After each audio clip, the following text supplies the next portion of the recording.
অনেক বছর পর ননদের বাড়িতে গেলাম এক অনুষ্ঠানে। ননদের বিয়েতে। ননদের বাড়ির সঙ্গে সম্পর্ক আমার খুব ভালো।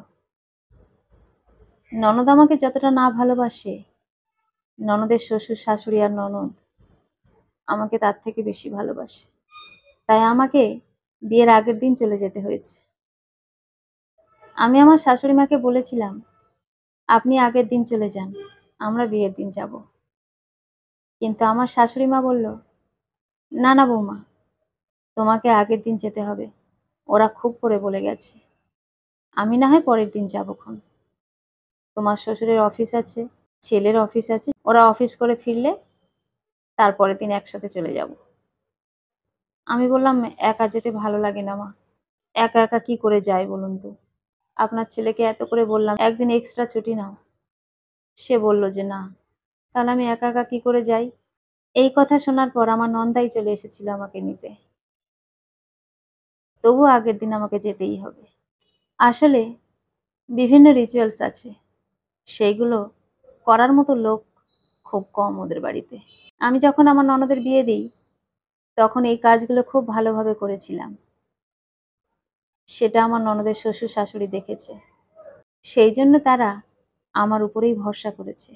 তাদের মেয়ের বিয়েতে আমি যেন সমস্ত রকমের নিয়মগুলো খুব ভালোভাবে পালন করাই। তাই আমাকে এইভাবে তলব করেছে। অগত্যা নন্দাইয়ের সাথে গাড়িতে করে চলে গেলাম। আমার নন্দাই একা আর তার একটা মাত্র বোন।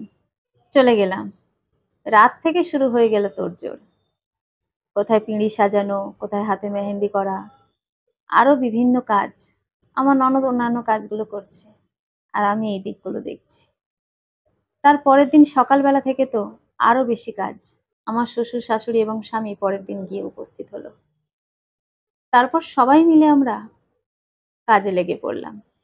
আমি আমার মতো সমস্ত কাজগুলো সুন্দরভাবে পরিচালনা করার চেষ্টা করলাম। বিয়েটা সুন্দরভাবে সম্পন্ন হলো। পরের দিন যখন মেয়ে জামাই চলে গেল, আমার ননদের শ্বশুর শাশুড়ি আমাকে ভীষণ আপ্যায়ন করতে লাগলো। সমস্ত কাজগুলো এত সুন্দরভাবে পরিচালনা করার জন্য ওরা আমাকে প্রশংসায় ভরিয়ে দিতে লাগলো। আমার ননদ সেই সময় বলল, সত্যি মা, আজকে আবারও প্রমাণ হলো আমার বৌদি কতটা কর্মঠ, কতটা মন প্রাণ দিয়ে নিজের মতো করে কাজ করে। আমার বেলাতে তো করেই ছিল, কিন্তু আমার ননদের বেলাতেও এত সুন্দরভাবে করবে সেটা ভাবিনি। আমি বললাম, কেন, না ভাবার কি আছে? আমাকে এত সুন্দরভাবে যে ডেকেছো তোমরা, আর আমি এটুকু করতে পারবো না? আমার শ্বশুর শাশুড়ির দিকে তাকিয়ে আমার ননদের শ্বশুর বলল, সত্যি বেয়াই, আপনি কিন্তু একটা ভাগ্য করে বৌমা পেয়েছেন। এরকম কর্মঠ বৌমা আজকাল পাওয়া খুব দুষ্কর। আপনাদের মেয়ে দেখুন না, কাজকর্ম করে, কিন্তু নড়ছে তো নড়ছে, চলছে তো চলছে। কাজের লোক রেখে দিয়েছি তার জন্য। কিন্তু আপনার বৌমাকে তো কাজের লোক কি হবে, তো নিজেই একাই 100। আমার ননদ তখন হেসে বলল, একদম ঠিক বলেছেন বাবা, আমি এত কাজ করতে পারবো না। আমার বৌদি যে কাজ করে তার সিকি ভাগ আমি পারবো না। আপনি যেটা বলেছেন তাতে আমার এতটুকু রাগ হয়নি, বরং আমার ভালো লাগছে শুনে যে আমার বৌদি এতটা প্রশংসা পাচ্ছে। আমার ননদ এতটা অমায়িক কখনোই ছিল না। কিন্তু তার বিয়ের পর যখন সে দেখলো আমি তার বাড়িতে গিয়ে নিজের মতো করে সবকিছু করি, তাকে বেশি কিছু করতে দিই না, তখন থেকে সে আমাকে একটু বেশি ভালোবাসে। এমন নয় যে সে যতদিন বাপের বাড়ি ছিল আমি কোনো কাজ করতাম না, আমি একই রকম কাজ করতাম। কিন্তু ওই যে বৌদিকে ঠিক সবার সামনে প্রশংসা করাটা মানায় না। তাই আমার ননদের মুখে কখনো প্রশংসা শুনিনি। কিন্তু আজ সে আমাকে প্রশংসা করতে বাধ্য হয়েছে, এবং সেটা আমার মনে অত্যন্ত আনন্দের সঞ্চার করেছে। সংসারের প্রত্যেকটা মানুষের গুরুত্ব আমার কাছে সব সময় ছিল। কোনোদিন কাউকে আমি গুরুত্বহীন মনে করিনি। তাই আজীবন আমি ওদের জন্য করেছি। আর যতদিন বাঁচবো ততদিন করে যেতে চাই। আজ আমার ননদের শ্বশুরবাড়ির সবাই আমাকে কেন এত ভালোবাসে, তার কারণ একটাই,